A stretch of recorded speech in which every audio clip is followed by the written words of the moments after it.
47 ലക്ഷത്തോളം വോട്ടർമാരെ വെട്ടി.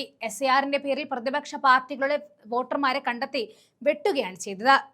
പ്രതിപക്ഷത്തിന് ഏറ്റവും സ്വാധീനമുള്ള സീമാഞ്ചലായിരുന്നു വോട്ട് കൂടുതൽ വെട്ട് നടന്നത്. ഇതിന്റെ സർക്കാരിന്റെ ഉദ്ദേശം എന്തായിരുന്നു എന്ന് നമുക്ക് വ്യക്തമാണ്. വെട്ടിമാറ്റപ്പെട്ട വോട്ടർമാരിൽ 24.7 ലക്ഷം പേരും മുസ്ലിം വോട്ടർമാരായിരുന്നു എന്നതും പ്രധാനമാണ്. മുസ്ലിം വോട്ടർമാരുടെ മാത്രമല്ല, ദളിത്, ആദിവാസി വോട്ടർമാരെയും ഇല്ലാതാക്കിയിട്ടുണ്ടായിരുന്നു. SARന് ശേഷം തങ്ങളുടെ വോട്ടുകൾ വോട്ടർ പട്ടികയിൽ നിന്നും വെട്ടിമാറ്റിയതായിട്ട് നിരവധി വോട്ടർമാർ പറയുന്ന വീഡിയോകളും വന്നിട്ടും ഒരു ചെറു വിരലനക്കാൻ ആരും തയ്യാറാകുന്നില്ല. വ്യാജ വോട്ടർമാരെ കുറിച്ച് അന്വേഷിച്ച ഒരു വെബ്സൈറ്റ് ബീഹാറിൽ മാത്രം 14.35 ലക്ഷം വ്യാജ വോട്ടർമാരുണ്ട് എന്ന് കണ്ടെത്തിയിരുന്നു. വ്യാജ വോട്ടർമാരെ കണ്ടെത്താനുള്ള സോഫ്റ്റ്വെയറുകൾ ഉണ്ടായിരുന്നിട്ടും എന്തുകൊണ്ട് ഇത്രയും അധികം വ്യാജ വോട്ടർമാർ ബീഹാറിൽ ഉണ്ടായി എന്നതിന് ഉത്തരം പറയേണ്ടത് തിരഞ്ഞെടുപ്പ് കമ്മീഷനാണെന്നും, എന്നാൽ അവർ മൗനം തുടരുകയായിരുന്നു എന്നും നമ്മൾ കണ്ടതാണ്. ഹരിയാനയിൽ നിന്നും ബീഹാറിലേക്ക് സ്പെഷ്യൽ ട്രെയിനുകളിൽ BJP വ്യാജ വോട്ടർമാരെ കൊണ്ടുവന്നിരുന്നു. അവരെ കൊണ്ട് ബീഹാറിൽ വ്യാജ വോട്ട് ചെയ്യിപ്പിച്ചു. ഏകദേശം 4 സ്പെഷ്യൽ ട്രെയിനുകളെങ്കിലും തെരഞ്ഞെടുപ്പ് ദിവസം ഹരിയാനയിൽ നിന്നും ബീഹാറിലേക്ക് ഓടുന്നുണ്ട് എന്ന് സുപ്രീം കോടതി അഭിഭാഷകൻ കപിൽ സിബൽ വാർത്താ സമ്മേളനം നടത്തി പറഞ്ഞിരുന്നു. ഇവർ യഥാർത്ഥ വോട്ടർമാരാണെങ്കിൽ അവർക്ക് സ്പെഷ്യൽ ട്രെയിനുകൾ എന്തിനാണെന്നും കപിൽ സിബൽ അന്ന് ചോദിച്ചതാണ്. ഈ ട്രെയിനുകളിലെ യാത്രയ്ക്കുള്ള എല്ലാ ചെലവുകളും BJPയോ മോദി സർക്കാരോ ആയിരുന്നു വഹിച്ചത്. ഇത് പറയുന്ന വാർത്താ ദൃശ്യങ്ങളും ചാനലുകളുടെ പുറത്തു വന്നു. എന്നിട്ടും ആർക്കും ഒന്നും ചെയ്യാൻ കഴിഞ്ഞില്ല. ഇങ്ങനെ എത്തിച്ചവർക്ക് ട്രെയിനുകളിൽ സൗജന്യ ഭക്ഷണം നൽകി തിരഞ്ഞെടുപ്പ് ചട്ടമനുസരിച്ച് ഇത്തരത്തിൽ വാഹനങ്ങൾ ഉപയോഗിക്കുന്നത് അഴിമതിയാണ്.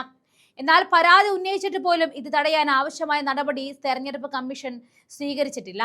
വോട്ടർമാരുടെ പൗരത്വം നിർണ്ണയിക്കുന്നത് തെരഞ്ഞെടുപ്പ് കമ്മീഷന്റെ ജോലിയല്ല. എന്നിട്ടും അവരത് BJPക്ക് വേണ്ടി ചെയ്യുന്നു. മിക്കവാറും SAR ഫോമുമായിട്ട് പോകുന്ന വീടുകളിലുള്ളവർക്കെല്ലാം അത് പൂരിപ്പിക്കാൻ അറിയണമെന്നോ SARയെ കുറിച്ച് ബോധ്യമുള്ളവരോ ആകണമെന്നില്ല. നോർത്ത് ഇന്ത്യയിലുള്ള സ്ഥലങ്ങളിൽ അക്ഷരാഭ്യാസം പോലും ഇല്ലാത്തവരാണ് ഏറെയും.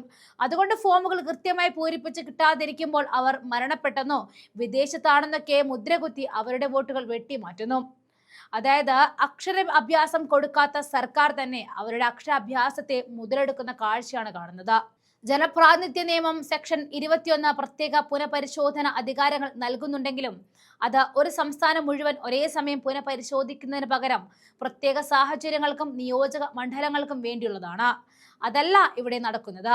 UPയിലും സമാനമായ രീതിയിൽ വോട്ട് വെട്ടൽ നടത്താൻ ഒരുങ്ങുകയാണിപ്പോൾ.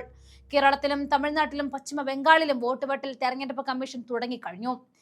സത്യത്തിൽ ആദ്യം EVMകൾ വെട്ടിമാറ്റി BJPക്ക് വോട്ട് തരുന്ന ഒരു ഉപകരണമാക്കി മാറ്റിയവർ അധികാരം പിടിച്ച് ഇപ്പോഴിതാ അധികാരമില്ലാത്ത സംസ്ഥാനങ്ങളെ കൈക്കലാക്കാൻ SAR എന്നൊരു നടത്തിക്കൊണ്ട് മറ്റൊരു തന്ത്രം ഉപയോഗിക്കുകയാണ്. കഴിഞ്ഞ 75 വർഷത്തിനിടയിൽ രാജ്യം മുഴുവൻ പൗരത്വം തെളിയിക്കുന്നതിനുള്ള രേഖകൾ വോട്ടർമാർ സമർപ്പിക്കണമെന്ന് ഒരിക്കൽ പോലും ആവശ്യപ്പെട്ടിട്ടില്ല. അതായത് നമ്മളെ കൊള്ളയടിക്കാൻ നമ്മൾ തന്നെ ജീവിച്ചിരിക്കുന്നില്ല എന്ന് വരുത്തി തീർക്കാനായി അവർ നടത്തുന്ന നാടകത്തിലേക്ക് നമ്മൾ പോലും അറിയാതെ പെട്ടുപോവുകയാണ്. ഇനി ഇത് എന്തെങ്കിലും മാറ്റം വരുത്തണമെങ്കിൽ അത് സുപ്രീം കോടതിയെ കൊണ്ട് മാത്രമേ സാധിക്കുകയുള്ളൂ.